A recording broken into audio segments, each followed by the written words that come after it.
The government cannot tax two incomes. They can only tax one income.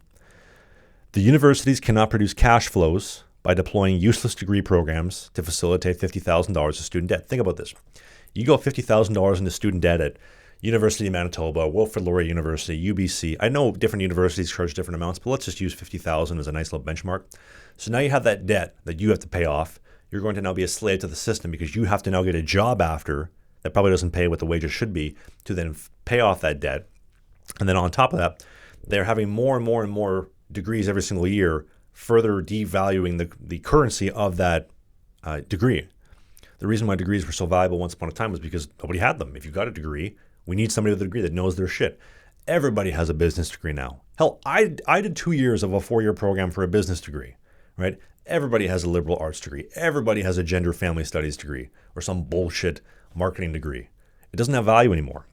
But the university cannot produce cash flows if they don't indoctrinate the women to say, you have to go get a career because, well, you wouldn't want a man to be financially abusive, aka setting a budget, right? What if your man decides to move on because you got fat and 300 pounds? God forbid you have some self-control and don't become 300 pounds and looking like a upside down uppercase Q. Got to go to university. The lawyers don't make money navigating through a nasty divorce. The lawyers want your wife to hate you and to take you to cleaners because they make more money. Also, they then pay more taxes, more money to the government, to the system. The banks cannot finance your stupid, useless degrees, right? The entire system is built on debt and consumerism. If you're not going to university getting in debt, the banks can't facilitate making money off that.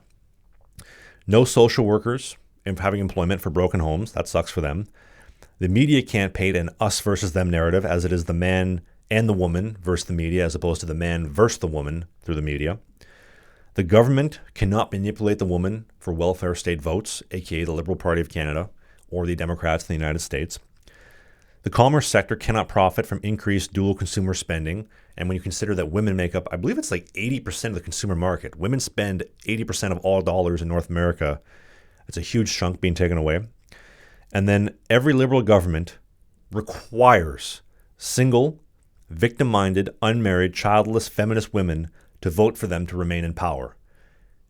If you empower them to link up with a man and to serve the man in the family, to think more conservative, and to have kids to think long-term, they lose their entire voting base. There would be literally no liberal voters. And finally, the school system, which gets the most influence over your kids. So if your woman is having a degree and she has to work the same way that you do, you have to put your kid in daycare, which is run by the state or the system. Then you put them into elementary school, state of the system. High school, same thing. Then they go to university, same thing, all run by women. There's really no males in those spaces. Even when I was in university, there's really no men. It was all women for the most part, especially through the elementary high school system. So then you graduate at 25 from the university system with zero male influence. I'm so thankful. First off, my dad was a real man about raising me and taught me some really hard lessons. My mom and I don't agree on all of his parenting tactics, but God damn it, did my father ever raise me in a way that set me up for the real world. And also, I had some very harsh, very tough coaches on me when I was playing hockey. Keep in mind, I played 4 years of professional hockey. You can't do it by being a soy boy, being soft. God helps them who help themselves. I had a lot of coaches along the way that were very hard, very critical on me, that turned me into the best version of me. And that male influence is what shaped me in my life as a man. Hockey is the measuring stick to life. Because at the end of the day, there is nothing more scary than a woman telling your kids, wait till your dad gets home. You want me to tell your father? You bet your ass I shit my pants whenever my mother would say, you want me to tell your dad? Oh, no. Please don't tell my dad. You're smarting your ass up. Right? Because when the man and the woman are together, this is becoming harder and harder and harder to find, but it is truly the ultimate dynamic to insulate your kids and to raise them properly and stop them from becoming indoctrinated by society's programming. I don't give a shit if my kids are good or bad for society. I care if they are good in this family, in this household, and they instill the values that I believe in. Because I don't give a shit about society. I'm at the point where I'm convinced everything in society is bullshit. If you believe and do the opposite of what they tell you, you'll be fine. You'll do very well. But the secret sauce as a man to avoiding this is don't get married young. Don't have kids young. Don't get into a bunch of debt. Don't own anything. Keep flexible. Stay maneuverable. A location-independent business. Because I think the debt crisis is coming to a head this year.